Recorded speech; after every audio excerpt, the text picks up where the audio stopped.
Caríssimos irmãos e irmãs, é com muita alegria, como me referia no início da celebração, que nós temos esta oportunidade, uma vez por ano, de refletir a respeito da origem da nossa fé, o fundamento da nossa igreja, os primórdios do cristianismo católico. Nós estamos celebrando hoje São Pedro e São Paulo, que são as duas colunas da igreja. São Pedro, o primeiro Papa, bispo da Diocese de Roma. São Paulo, o grande pregador, o grande missionário. Sobre essas duas colunas é que nós edificamos a nossa fé. Ou melhor dizendo, que a nossa fé foi edificada. Nós queremos passar pelas leituras e queremos aprofundar um pouco na figura de Pedro, na igreja atual, nos atributos da nossa fé e aquilo que a festa de hoje implica no nosso dia a dia. Comecemos pela primeira leitura, que tem continuidade ou a sua luz no Evangelho. Nós vimos na primeira leitura que é Atos dos Apóstolos, a prisão de São Pedro. Claro que nós não queremos aqui apenas refletir a respeito da prisão e do fato milagroso da sua libertação, mas é a figura de São Pedro na igreja nascente. Quando você tiver oportunidade, leia os evangelhos e leia Atos dos Apóstolos, circulando sempre que aparecer a palavra Pedro.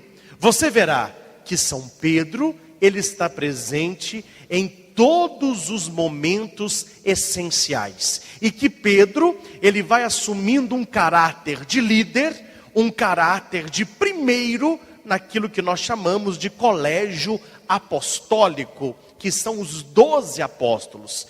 Pedro é chamado de primo inter pares. O que é isso? É o primeiro entre os irmãos.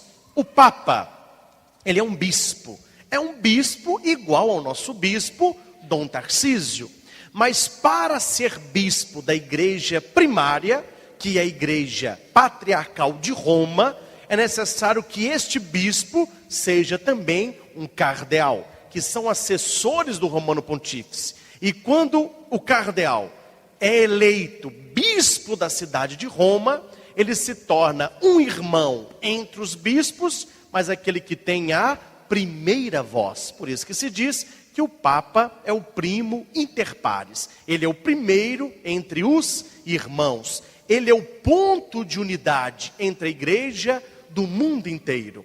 O rebanho católico romano, segundo o último censo, foi calculado em 1,2 bilhão de fiéis. Imagine o peso do ombro do Santo Padre. Ele faz a ligação total com Cristo. Não há uma ligação direta com a igreja se nós não estamos sob a autoridade do Santo Padre. O Papa não é apenas uma figura representativa, não é apenas o chefe da igreja, não é apenas o nosso líder espiritual, mas ele é a ligação íntima e primordial com a única igreja fundada sobre São Pedro. Tu és Pedro, e sobre esta pedra edificarei a minha igreja. Um dia, e você não ria que tudo é possível, basta você querer e se planejar, um dia você terá a graça, se é um dos seus sonhos, de conhecer a cidade eterna, que é Roma. E indo a Roma e não ver o Papa, é a mesma coisa de não ir. E você então irá ao Vaticano e vai marcar uma audiência na Praça de São Pedro, com o Romano Pontífice.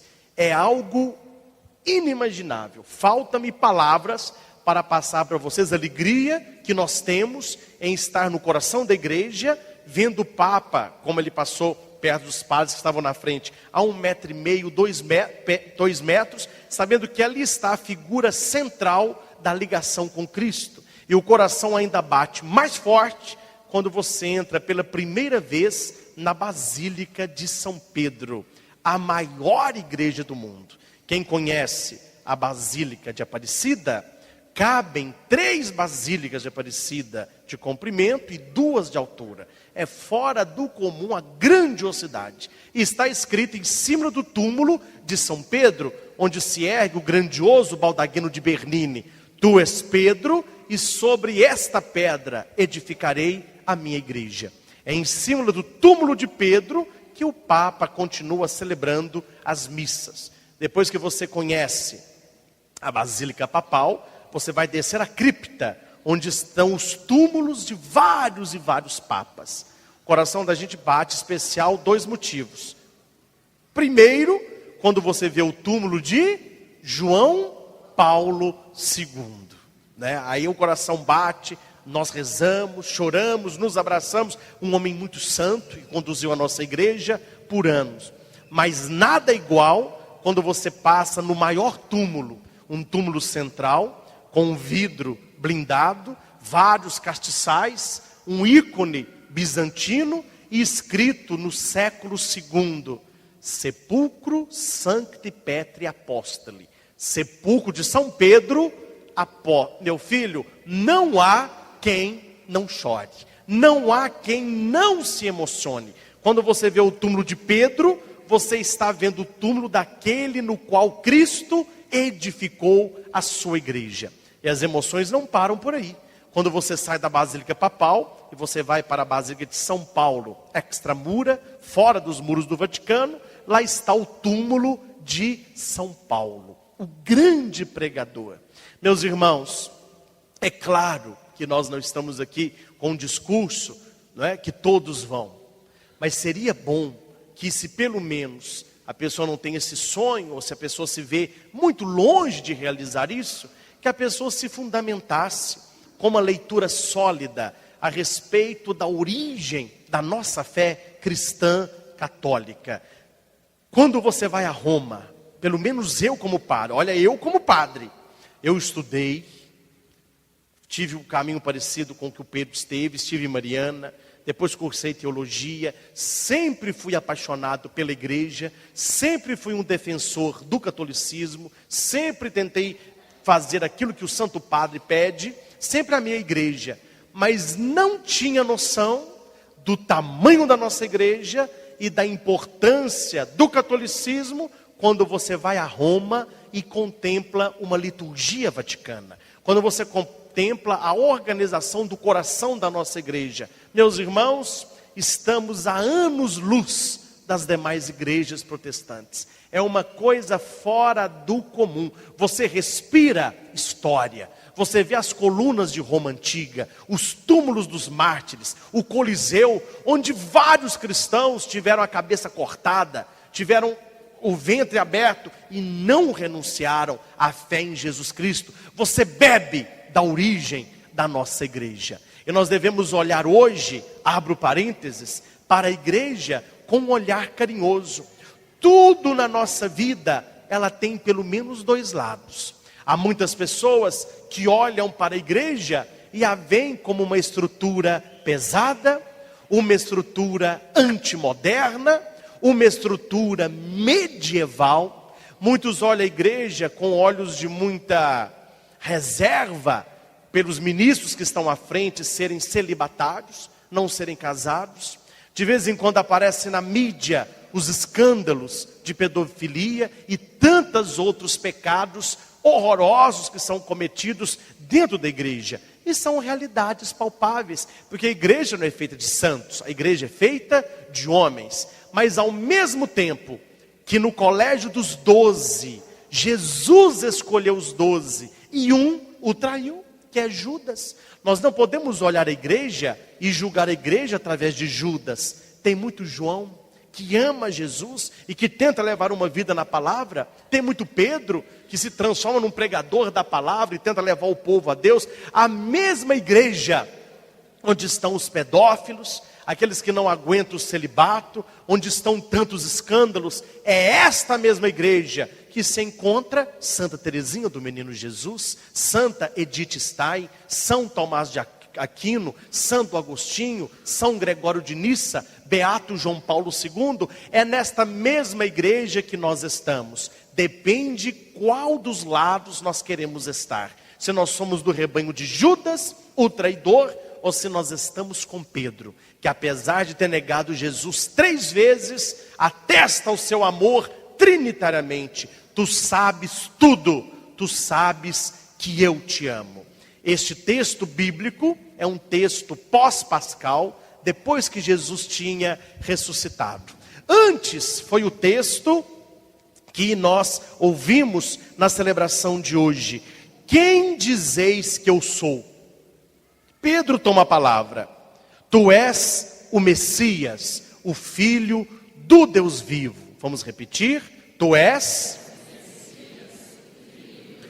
Foi uma definição categórica de Pedro. E Jesus elogia: feliz és tu, Simão, filho de Jonas. O nome dele é Simão. Porque não foi um ser humano que te revelou isso, mas o meu Pai que está nos céus. Por isso eu te digo, tu és Pedro. Olha o jogo, que maravilha. Pedro disse, tu és o Messias. E Jesus diz, tu és Pedro. Mudou o nome de Simão para Pedro. É por isso que o Papa, quando ele vai assumir o papado, primeira coisa que o cardeal Carmelengo pergunta para o cardeal que foi eleito Papa: você aceita? Aí o Papa, o que foi eleito, vai responder se aceita ou não aceita. A maioria diz, né, aceito com a graça de Deus. Segunda pergunta que se faz: qual é o nome que você quer ser chamado? Você não pode ter o seu nome, você tem que mudar o nome. O Papa escolhe então um nome. Se aquele nome foi a primeira vez que foi escolhido, vem o algarismo primeiro. Se já houve outros papas com o mesmo nome, vão contar quantos nomes tiveram e vem o algarismo. Exemplo, o nosso Papa é Papa Bento XVI. Antes dele existiram 15 papas que quiseram ter o nome de Bento. Ele é o 16º. João 23, tinham 22 antes. Depois veio Paulo VI, tinham 5 antes. O Papa João Paulo I fez homenagem a João 23 e Paulo VI. Ele quis chamar João Paulo. Como não houve nenhum João Paulo I ficou apenas 30 dias, morreu de coração.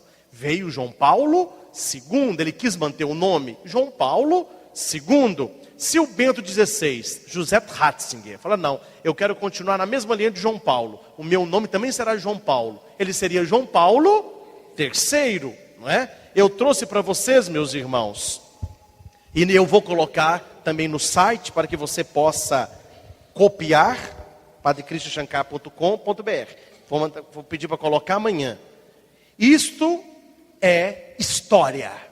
Eu não estou aqui falando de Bíblia, eu não estou aqui fazendo um discurso apenas apologético irracional, mas eu estou dando para você provas históricas, provas materiais da origem do catolicismo em Pedro e Paulo. Nós temos aqui, a lista de todos os papas de São Pedro a Bento XVI. Me ajuda aqui. Só desenrola o restinho lá. Não, pode chegar para frente lá, lá embaixo. Aí. Então nós temos o primeiro Papa, São Pedro. Então nós temos aqui o local da origem e o término do pontificado. Então São Pedro terminou o seu pontificado em 67, nasceu na Galileia. Depois vem o São Lino, Anacleto, Clemente, Evaristo, Alexandre, Sisto, Telésforo, Higino, Pio, e vamos embora. Aí até chegar nos papas que nós lembramos, pelo menos na história mais moderna, né? Nós temos, peraí que você vai enrolar para mim. Nós temos aqui o concílio, o Pio XII, que foi o papa da liturgia, um papa que celebrava e que exigia liturgia. Depois veio João 23, concílio Vaticano, Paulo VI, que terminou o concílio, João Paulo II, João Paulo I, Bento XVI. São 265 papas. Primeiro São Pedro e o atual é Bento XVI. A primeira leitura vai mostrar como a igreja sempre tratou a figura de Pedro, a figura do Papa. Está no versículo 5. Enquanto Pedro era mantido na prisão, a igreja rezava continuamente a Deus por ele. É por isso que toda missa que você participar, seja no Brasil, seja no exterior, seja nas grandes matrizes ou nas pequeninas capelas, seja com um padre mais culto ou um padre mais humilde, toda missa que você participar, você vai escutar: oferecemos essa Santa Missa pelo Santo Padre, o Papa Bento. A igreja pegou dos Atos dos Apóstolos este carinho especial para com o Romano Pontífice, que é esta oração que a igreja eleva a ele. No evangelho de hoje, Jesus dá para Pedro a previsão. Versículo 18. Por isso eu te digo que tu és Pedro. Você sabe o que significa Simão em hebraico? A origem? Simão significa maçaneta. É aquilo que se move fácil. Pedro é pedra. Simão, você não vai ser mais uma maçaneta. Você vai ser uma pedra. E olha que não é um pedregulho não, meu filho. É uma pedra daquela boa. Porque sobre ti eu vou edificar a minha igreja. E eu te darei as chaves do reino dos céus. É por isso que sempre que você ver na igreja uma tiara, que é aquela coroa do Papa, com duas chaves cruzadas, é um símbolo do papado. São as chaves que Jesus entregou para São Pedro. É o poder temporal, o poder sobre toda a igreja e o poder espiritual de ligar no céu aquilo que Deus ligaria também na terra. Depois da ressurreição de Jesus, naquela pesca milagrosa que eu não vou estender, Pedro, ele vem para a praia e depois que ele comeu o peixinho que Jesus fritou, começa o diálogo. Pedro, tu me amas mais do que esses? E a pergunta é dirigida 3 vezes. E a última Pedro responde: Senhor, tu sabes tudo. Tu sabes que eu te amo. E Jesus diz para Pedro: apacenta os meus cordeiros, conduz o meu rebanho. Nesta hora, Jesus não disse que ele era o bom pastor? Eu sou o bom pastor, as minhas ovelhas me seguem, porque elas conhecem a minha voz. Ela não segue um estranho, antes foge dele, porque o ladrão vem para roubar, matar, destruir. Eu vim para que tenhais vida e vida plena. Jesus disse: eu sou o bom pastor. Neste texto de Pedro, o pastor tem um báculo. Jesus pega o báculo, entrega o báculo para Pedro e diz: apacenta as minhas ovelhas, conduz os meus cordeiros. O que aconteceu aí? Jesus está passando para Pedro o governo de toda a igreja. Depois disso, Jesus é levado aos céus, o Espírito Santo desce e São Pedro já toma frente. Ele faz o primeiro discurso apostólico. Ele fala de tudo que aconteceu. E se você for lendo daí para frente, Pedro sempre tem a última palavra.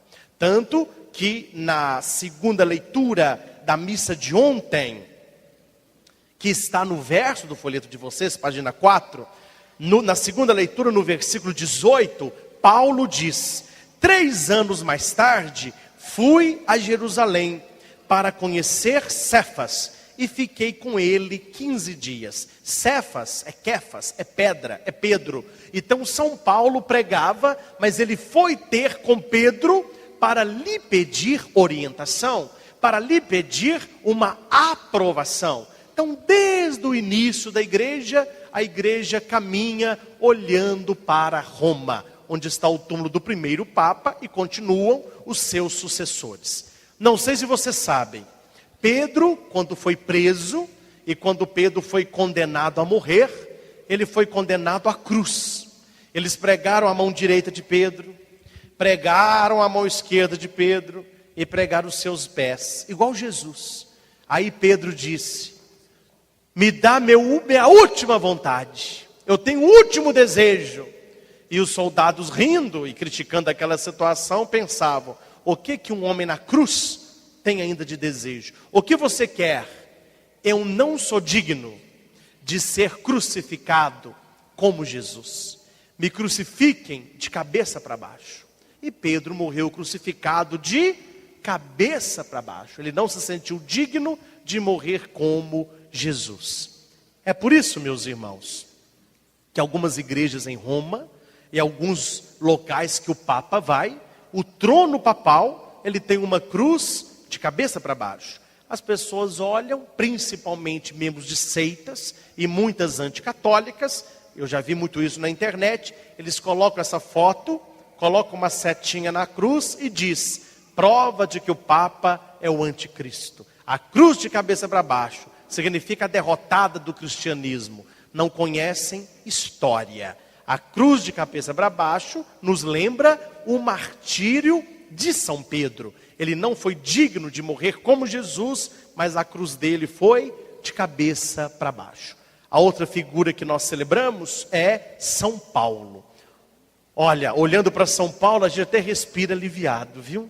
Se São Paulo recebeu de Jesus essa chance e se tornou um homem de bem, todos nós somos capazes. Paulo, meu irmão, era o último dos últimos. Era alguém que ninguém gostaria de ter perto, nem amizade. Era um homem totalmente sem limite. Era um homem mulherengo. Era um homem matador. Ele matava criança, ele matava adulto, perseguia os cristãos. Era um homem que não tinha uma mulher, dormia com tudo. Era um homem que gostava de dinheiro. Era um homem que falava palavras. Era um homem sem limite. Um homem muito bonito, muito forte, conquistava tudo que queria. Um dia ele ia para Damasco para perseguir os cristãos, muito cheio de si, com um cavalo enorme, bonitão, ó. Brilhou uma luz. Essa luz caiu no olho dele. Ele ficou cego. Ele escutou a voz: Saulo, Saulo, por que me persegues? Saulo assustou e caiu do cavalo. Literalmente, meu irmão, caiu do cavalo. E ele pergunta: quem és tu que eu estou perseguindo? Eu sou Jesus. Vá à casa de Ananias. Ele passa para Paulo. Aí Paulo fica cego. Quando ele chega na casa daqueles que eram discípulos de Jesus, conta-se a história, Plínio Moço relata que foi um corre-corre. Na porta que passava um, passaram 8, porque ele era temido por todos os cristãos. Os cristãos preferiam encontrar com o diabo do que encontrar com Saulo. A hora que Saulo entra, meu filho, perna para quem te quer. O pessoal: nossa, ele nos achou. Todo mundo saiu correndo. Aí o pessoal, ele falou assim: não, eu fui enviado por Jesus. Como por Jesus? Nós conhecemos a tua laia, nós conhecemos, o teu passado te condena. Você matou muitos irmãos nossos, você matou criança. Eu estava no meu cavalo, e ele contou a história, e ele teve um retiro, meus irmãos, de 3 dias. Ele ficou cego, rezando, tentando entender aquilo. Quando Jesus colocou a ordem, o discípulo lava o rosto de Paulo. Paulo é batizado e cai dos olhos de Paulo como escamas. Aí morreu Saulo e nasceu Paulo. Tudo aquilo que ele fazia, ele começou a pregar o contrário. Foi um missionário, viajou cidades e cidades, levando o nome de Jesus. Ele tinha o dom da oratória, falava muito bem, ele convencia as multidões, o pessoal ficava encantado com o seu discurso, e ele se tornou conhecido por toda a região. Por isso que a imagem de São Paulo é um homem muito sério, com uma espada enorme e na mão uma Bíblia. Por quê? Ele de perseguidor passou a pregador. Meu irmão, se um assassino como Paulo, se um traste igual Saulo, que perseguiu a igreja, se converteu e se tornou um homem de Deus, é sinal de que todos nós também podemos ser transformados por Deus. Para Deus não existe pessoa sem solução. Certa vez tinha um abade é chefe do mosteiro. Ele estava passando em frente a um boteco. O boteco ficava aberto 24 horas. Chamava Bar 24 horas. Nem tinha porta, né? Ele viu lá um rapaz, a noite toda só na caninha 51, né? Me dá mais uma aí. Que ele tinha que beber 51 doses, porque é 51, né? Aí bebia. Aí os monges olharam e falavam assim: pois é, abade, aquele rapaz é um pecador. E ele de vez em quando fica lá no convento, falando que queria fazer um teste vocacional. Esse cara está longe de ser um frei. Aí o abade virou e falou assim: olha que ele pode ser um novo Paulo, hein? Deus pode pegar alguém que tem um defeito muito grande e converter, para que ele use do defeito para evangelizar. Mas qual é a qualidade que o senhor está vendo esse rapaz que passa a madrugada toda acordado, bebendo cachaça? Estou vendo que ele tem uma facilidade de passar a madrugada acordado. Ele vai poder passar, às vezes, a madrugada em vigília, acordado na capela. Coisa que vocês não dão conta. Entenderam a história? Para Deus, Ele olha para nós e Ele não vê aquilo que nós não podemos, mas Ele vê aquilo que nós conseguimos com Ele. O que nós não podemos, meus irmãos, é achar que Deus não vê as nossas ações. O que nós não podemos achar é que a nossa justificativa aos nossos pecados de estimação convencem a Deus. Ah, mas isso aqui Ele me entende. Ah, porque o Senhor entende, mas Ele nos chama à conversão.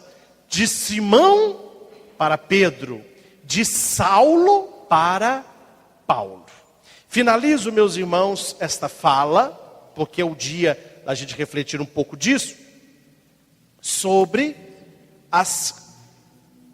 os fundamentos da nossa igreja. Muito rápido e muito tranquilo, mas é um dos pedidos que a liturgia faz para o padre na missa de hoje. A nossa igreja, ela tem alguns atributos fundamentais. Vamos comigo que você vai aprender, e é muito simples. A nossa igreja, ela é una, santa, católica e apostólica. A nossa igreja é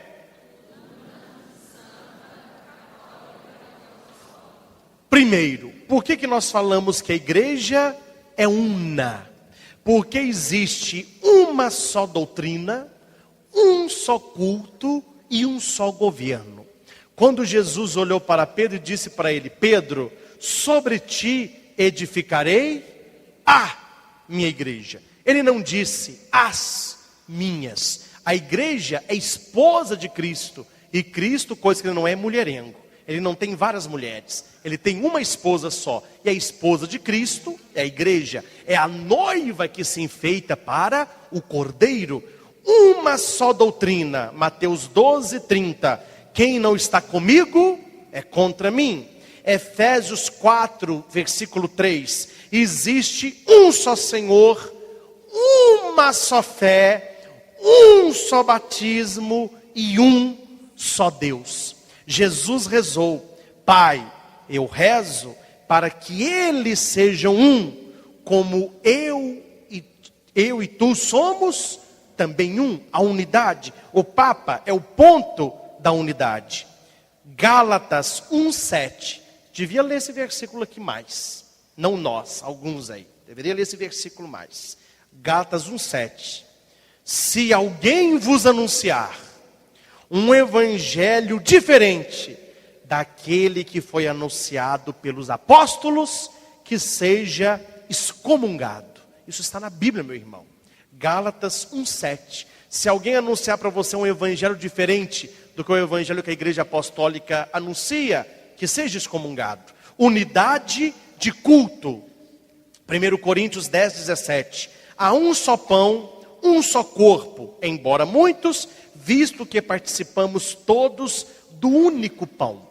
Coisa interessante, faço questão de comentar.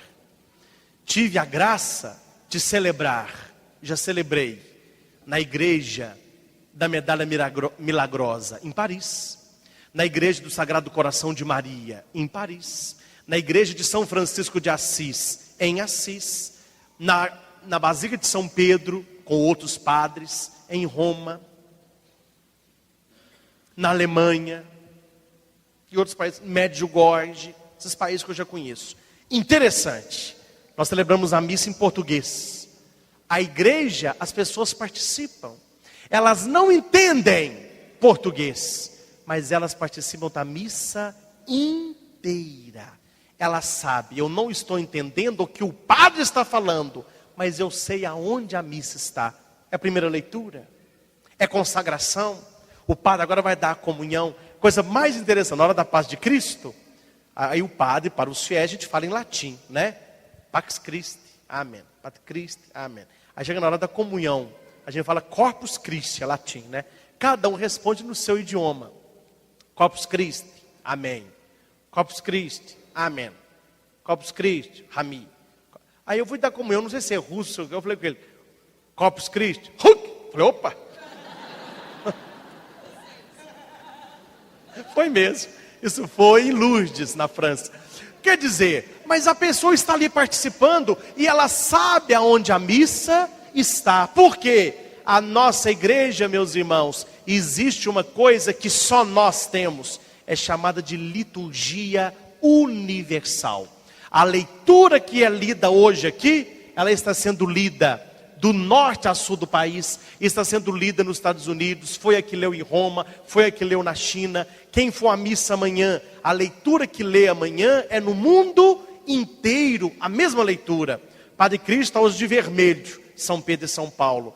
Todas as missas na televisão, onde quer que você vá hoje, todos estarão de vermelho. A liturgia, unidade de culto. A nossa igreja celebra a mesma coisa no mundo inteiro. Existe a unidade de governo. Na igreja, meus irmãos, hierárquica, tem o Papa, Romano Pontífice, auxiliando o Papa. Nós temos as congregações, os dicastérios, temos os cardeais. Em cada país temos o núncio, junto com os núncios, nós temos os arcebispos metropolitanos. Em volta dos arcebispados, nós temos os bispados, que são os bispos nomeiam os párocos e o colocam na paróquia.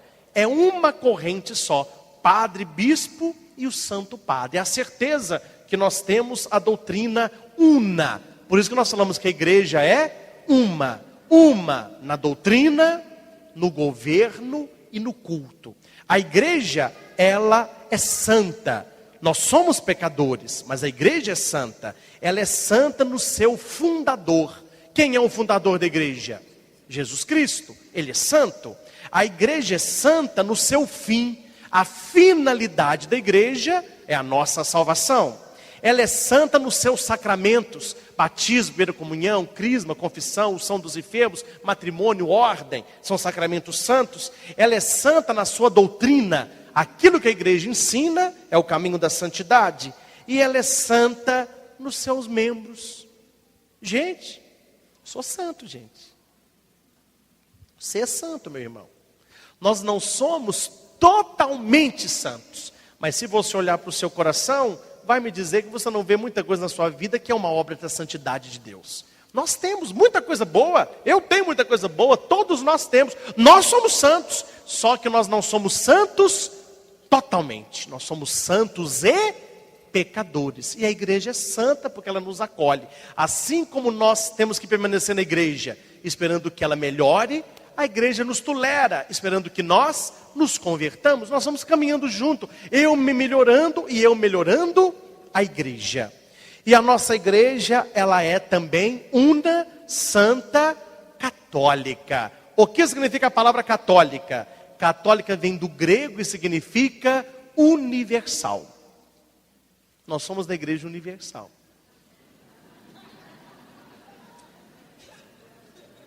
Quer dizer, copiaram o nome, né? Depois copiaram títulos. Não é mais pastor, é bispo. É bispo. É pastor, não é bispo. Agora eu já estão usando roupa de padre. Estão dando bênção em água benta com clésima. Já começaram de madrugada a tocar Ave Maria. Onde vai parar, hein? Daqui a pouco eles estão usando batina e solidel. Aí é dose, né, meu irmão? Católica é a verdadeira igreja universal. Porque ela veio para salvar a todos. A igreja católica no Brasil, não existe que igreja católica brasileira. Não, a igreja católica romana. Estados Unidos. Por que romana? Nós vamos ver no final, que não é um atributo fundamental.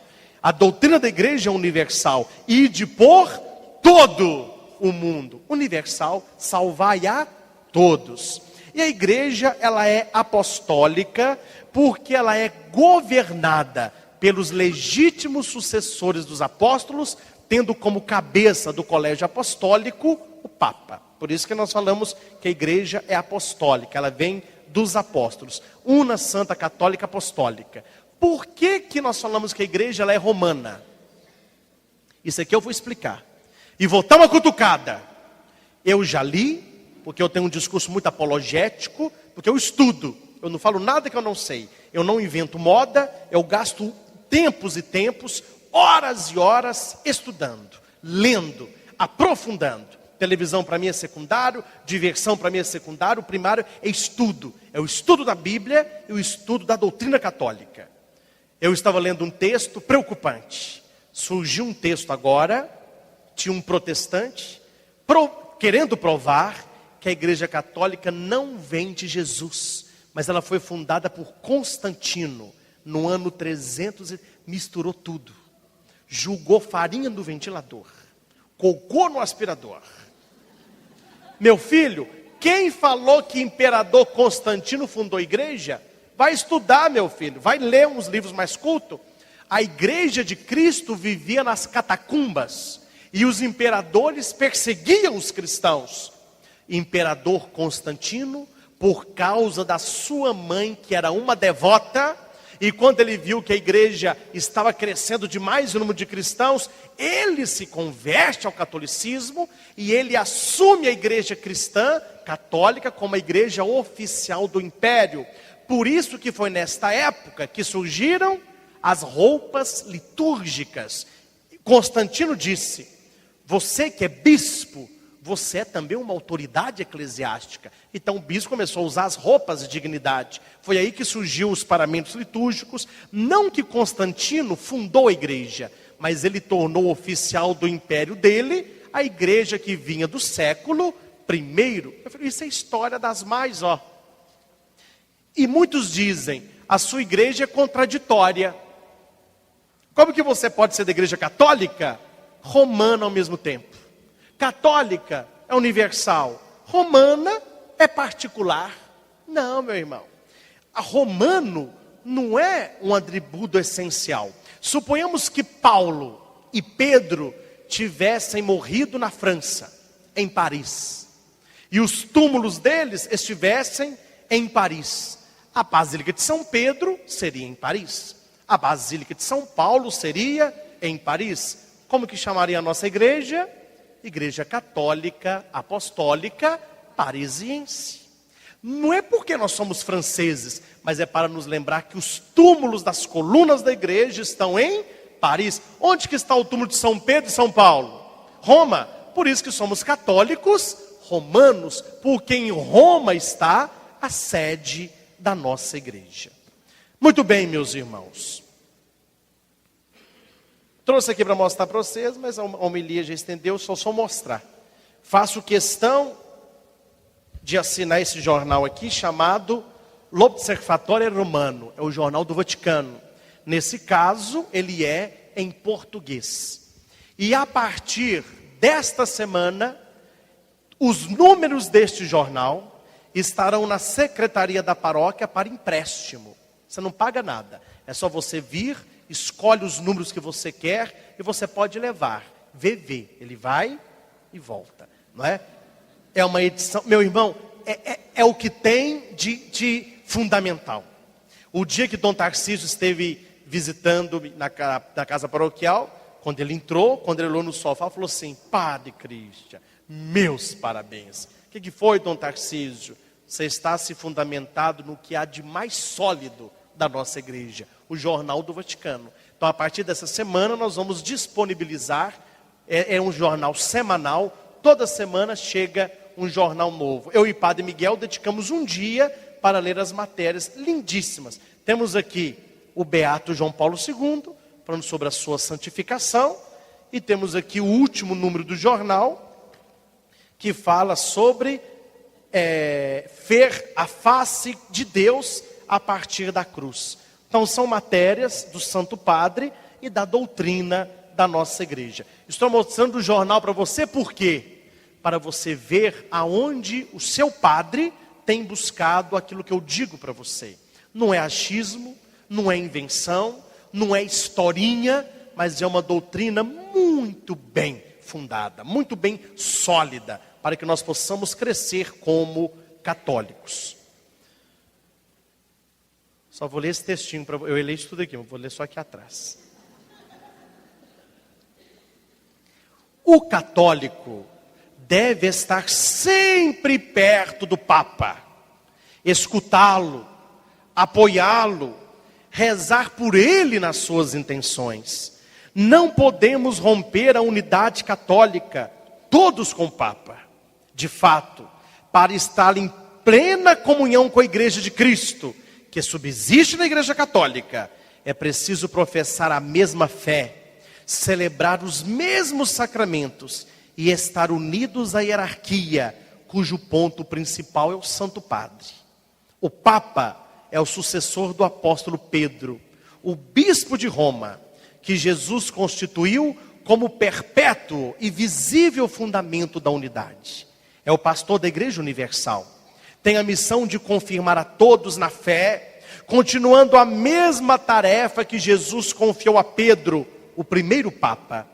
Todo católico, além de conhecer e viver a palavra de Deus, de dar testemunho da sua fé em Cristo, de participar da comunidade eclesial, espaço de testemunho, de serviço, de diálogo, de anúncio, ama e respeita o Papa, os bispos como seus legítimos pastores, ora por eles e com eles continuam edificando nos tempos de hoje a Igreja Católica Apostólica Romana. Foi um texto publicado no Jornal da Santa Sé. Vamos finalizar, meus irmãos, com uma oração na intenção do Santo Padre. Eu não vou aqui conduzir a oração, mas nós porque quando se fala do Papa, eu me torno com vocês ovelhas do seu rebanho, nós somos colaboradores dos bispos, que são sucessores dos apóstolos, subordinados ao Pedro, que é o Papa. Então nós vamos ouvir um texto de um CD adquirido na Santa Sé do Vaticano, que tem um pequeno canto gregoriano a Nossa Senhora e tem uma fala do Santo Padre. Dá para entender, ele fala em italiano, italiano não é tão diferente da nossa língua. Mesmo que nós não entendamos o que o Papa está dizendo, é um sinal da nossa ligação com o Romano Pontífice no dia a ele dedicado. Então vamos fechar os nossos olhos e realmente, meus irmãos, vamos fazer uma prece na intenção do Papa. Ele que nos conduz. Nós acreditamos na igreja, nós amamos Jesus, nós cremos na Eucaristia, cremos em Nossa Senhora, e o peso da nossa igreja está nos ombros de um homem, hoje, Bento XVI. Então vamos neste instante de silêncio, elevar aos céus uma prece em favor do Santo Padre, o Papa.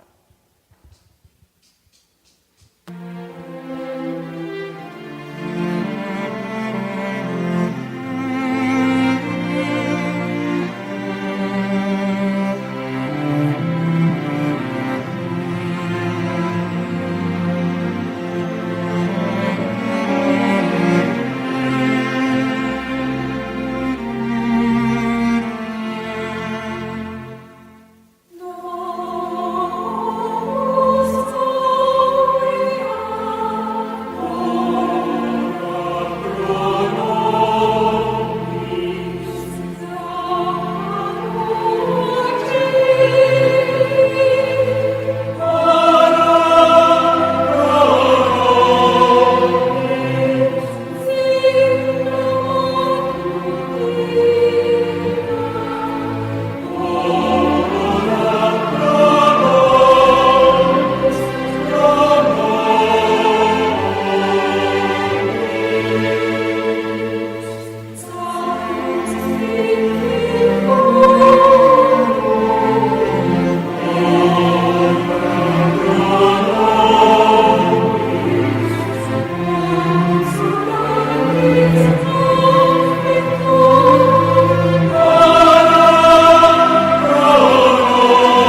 Quando si recita il rosario si rivivono i momenti importanti, significativi della storia della salvezza. Si ripercorrono le vere tappe della missione di Cristo. Con Maria si orienta il cuore al mistero di Gesù. Si mette Cristo al centro della nostra vita, del nostro tempo, delle nostre città, mediante la contemplazione e la meditazione dei suoi santi misteri di gioia, di luce, di dolore e di gloria. Ci aiuti Maria ad accogliere in noi la grazia che promana da questi misteri, affinché attraverso di noi possa irrigare la società a partire dalle relazioni quotidiane e purificarla da tante forze negative, aprendola alla novità di Dio.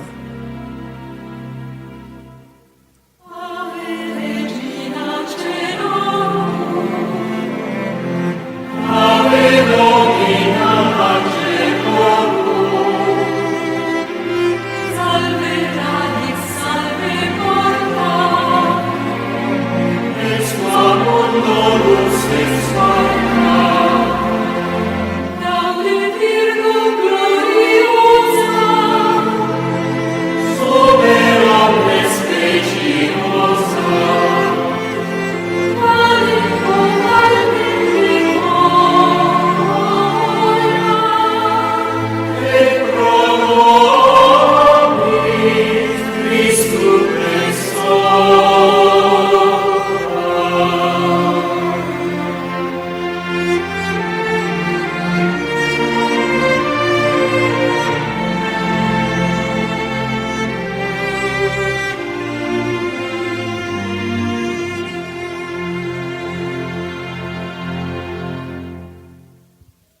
Tu és Pedro, e sobre esta pedra edificarei a minha igreja. Glória ao Pai, ao Filho e ao Espírito Santo, como era no princípio, agora e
sempre. Amém.